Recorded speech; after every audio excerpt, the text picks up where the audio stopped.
اعوذ باللہ من الشیطان الرجیم بسم اللہ الرحمن الرحیم یا معشر الجن والانس الم یأتکم رسل منکم یقصون علیکم آیاتی وینذرونکم لقاء یومکم ھذا۔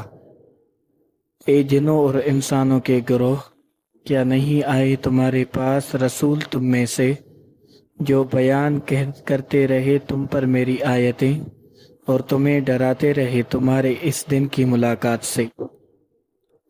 قالو، وہ کہیں گے، شہدنا علی انفسنا، ہم گواہی دیتے ہیں اپنی جانوں کے خلاف، وغرتہم الحیات الدنیا، اور دھوکہ دیا ان کو دنیا کی زندگی نے، وشہدوا علی انفسہم، اور وہ گواہی دیں گے اپنے نفسوں کے خلاف، انہم کانوا کافرین، کہ بے شک وہ کافر تھے۔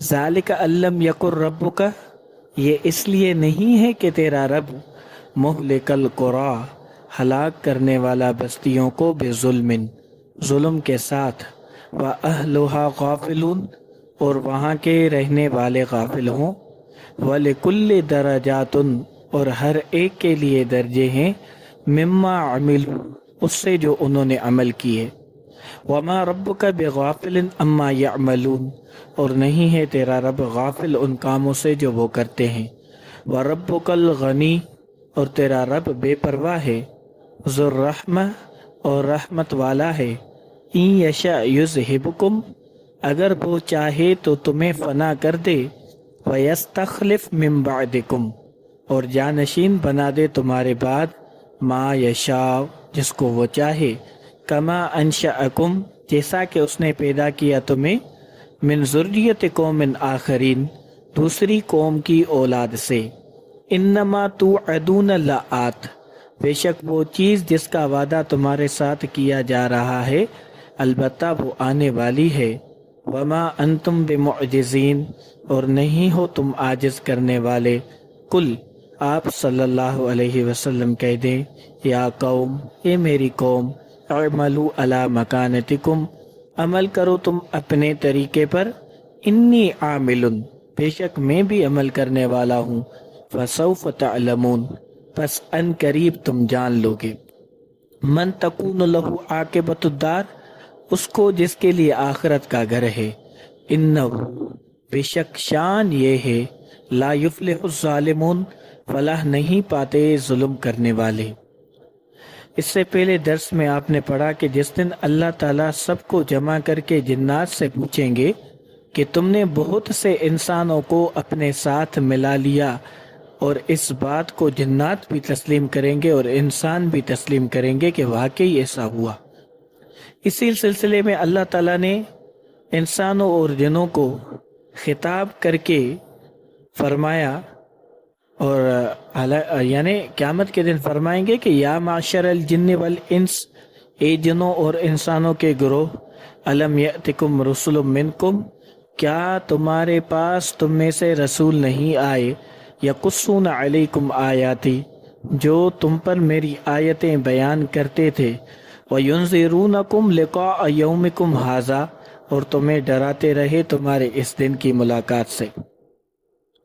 اہل حق کا نظریہ اور مسلک یہ ہے کہ پیغمبر جتنے بھی تشریف لائے ہیں وہ سب کے سب انسان تھے، کوئی جن پیغمبر نہیں ہوا، کیونکہ نبوت کا مقام بہت بلند ہے، اور اس کے لیے جس قدر قابلیت اور استعداد کی ضرورت ہے وہ جنات میں نہیں ہے، وہ جنات میں نہیں۔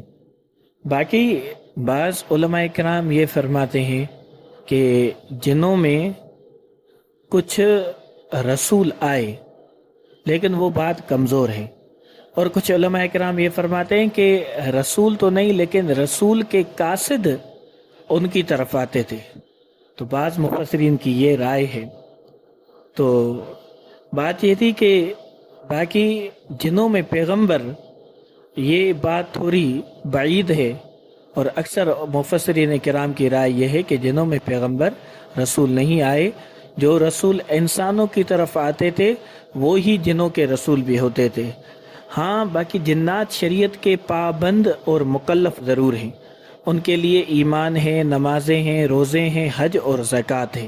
یعنی جو احکام انسانوں کے لیے ہیں وہ جنات کے لیے بھی ہیں، لیکن براہ راست ان کی طرف کوئی پیغمبر نہیں آیا۔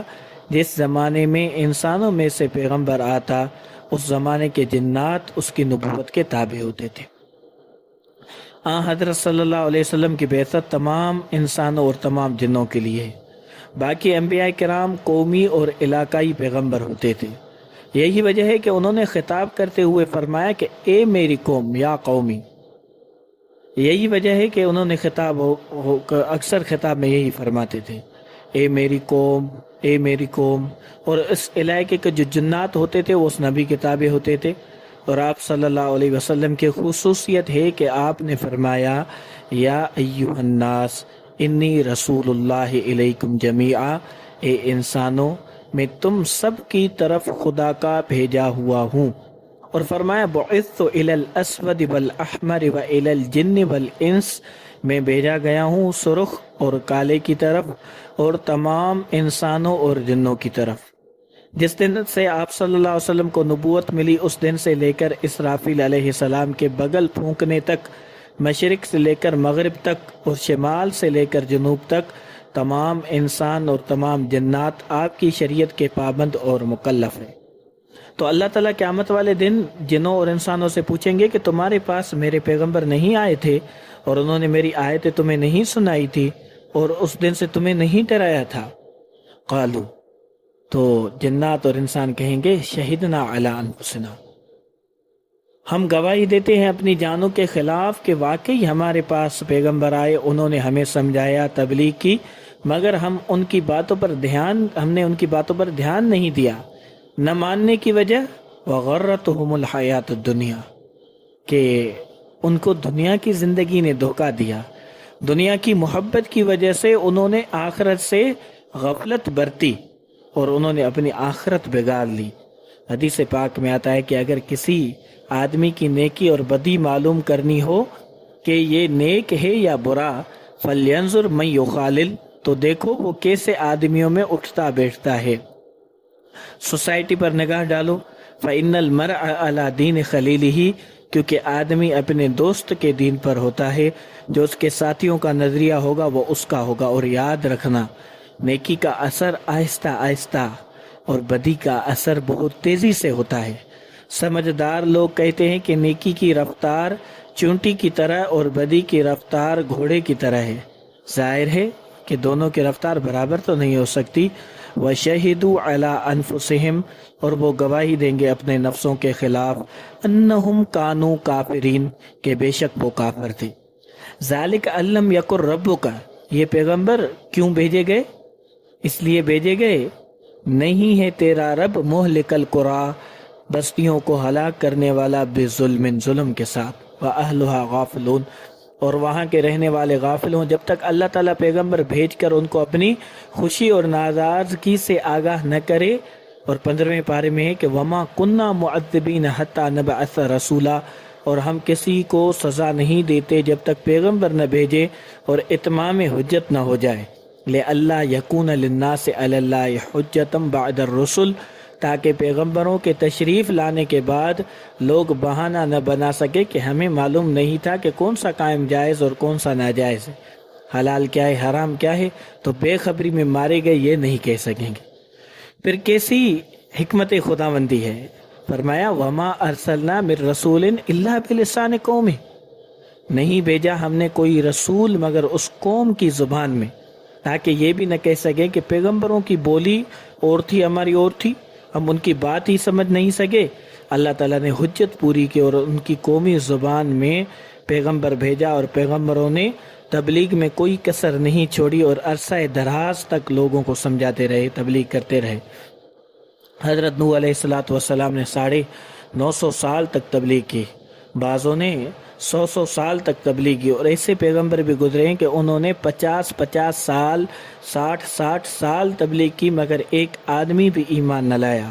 اس میں پیغمبر کا کوئی قصور نہیں، انہوں نے تو حق بیان کیا، حجت پوری کی، اگر کوئی ایمان نہیں لاتا تو وہ اس کا اپنا قصور ہے۔ وَلِكُلٍّ دَرَجَاتٌ مِّمَّا عَمِلُوا، اور ہر ایک کے لیے درجے ہیں اس سے جو انہوں نے عمل کیا، نیکیوں کو نیکی کے مطابق اور بدوں کو بدی کے مطابق درجے ملیں گے۔ وَمَا رَبُّكَ بِغَافِلٍ عَمَّا يَعْمَلُونَ، اور نہیں ہے تیرا رب غافل ان کاموں سے جو وہ کرتے ہیں۔ نیکی بدی سب اللہ تعالیٰ کے علم میں ہے، ذرے کے برابر بھی نیکی بدی ہوگی تو میدان محشر میں سامنے آئے گی۔ فَمَن يَعْمَلْ مِثْقَالَ ذَرَّةٍ خَيْرًا يَرَهُ، پس جس نے ذرے برابر نیکی کی ہوگی وہ اس کو دیکھ لے گا۔ وَمَن يَعْمَلْ مِثْقَالَ ذَرَّةٍ شَرًّا يَرَهُ، اور جس نے ذرے برابر برائی کی ہوگی وہ اسے بھی دیکھ لے گا۔ اس کا باقاعدہ ریکارڈ تیار ہو رہا ہے، وہ قیامت والے دن سامنے پیش کیا جائے گا۔ جب اپنا نامہ اعمال پڑھے گا تو کہے گا ما لہذا الکتاب لا یغادر صغیرۃ ولا کبیرہ الا احصاها، کیسی کتاب ہے، نہ چھوٹی بات کو چھوڑتی ہے نہ بڑی بات کو، مگر اسے لکھ رکھا ہے۔ آنکھ اور ہاتھ کے اشارے درج ہوں گے اے مخاطب۔ اور ربک الغنی، تیرا رب بے پرواہ ہے، وہ نہ تیرے ایمان کا محتاج اور نہ نیکی کا۔ ایمان اور نیکیوں کا تجھے فائدہ ہے، تیرے کام آئیں گی۔ کسی کے ایمان لانے سے اس کی شان میں زیادتی نہیں ہوتی اور نہ لانے کی وجہ سے کمی نہیں ہوتی۔ ذو الرحمہ، رحمت والا ہے۔ اور اے مخلوق یہ بھی سن لو، ان یشاء یذہبکم، اگر وہ چاہے تو تمہیں فنا کر دے آنے واحد میں، ویستخلف من بعدکم، اور جانشین بنا دے تمہارے بعد، ما یشاء، جس کو وہ چاہے، کما انشاکم من ذریۃ قوم آخرین، جیسا کہ اس نے پیدا کیا ہے تمہیں دوسری قوم کی اولاد سے۔ پہلے یہاں تمہارے بڑے آباد تھے، وہ دنیا سے چلے گئے، ان کی جگہ تم آ گئے ہو۔ رب اس بات پر قادر ہے کہ تمہیں آنے واحد میں تباہ کر دے، فنا کر دے، دوسروں کا لا کر آباد کر دے۔ اس کے لیے کیا مشکل بھلا؟ آج سے چند سال قبل جاپان میں ایک زلزلہ آیا تھا، صرف 17 سیکنڈ کا۔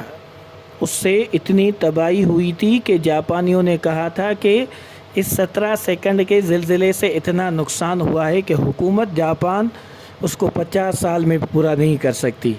اگر مکمل 1 منٹ کا ہوتا تو کیا اشر ہوتا؟ رب رب ہے، اس جیسا اور کوئی نہیں ہو سکتا۔ فرمایا یاد رکھو انما توعدون لآت، بے شک وہ چیز جس کا تمہارے ساتھ وعدہ کیا جا رہا ہے وہ آنے والی ہے، قیامت بھی ضرور آئے گی، اور رب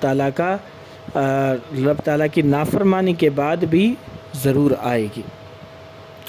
وما انتم بمعجزین، اور نہیں ہو تم عاجز کرنے والے کہ رب تعالیٰ کے فیصلوں کو ٹال کر اپنے فیصلے نافذ کر لو۔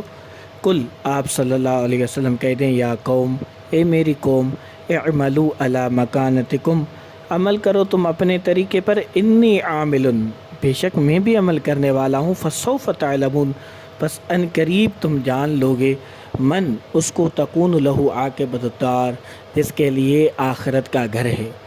یہاں یہ مسئلہ سمجھ لیں کہ اعملوا علی مکانتکم، کہ تم اپنے طریقے پر عمل کرو، اس میں کفر کرنے کی اجازت نہیں ہے بلکہ تہدید ہے، ناراضگی کا اظہار ہے، کیونکہ آگے جملہ ہے کہ ان قریب تمہیں معلوم ہو جائے گا اچھا انجام کس کا ہے۔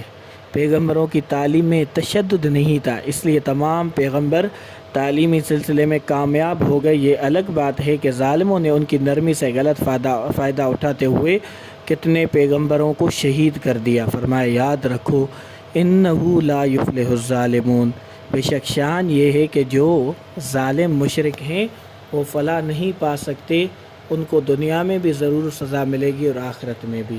اللہ تعالیٰ محفوظ فرمائے۔